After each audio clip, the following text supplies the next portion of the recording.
గువ్వలు ఎగిరి వెళ్ళిపోయినా గూటి గుండెలో ఇలా ఈటెగుచ్చి వెళ్ళవే.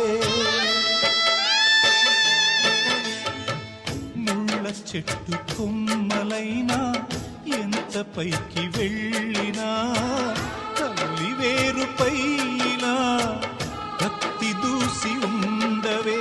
నీరే తన లోకమని బతికిన సోదరుని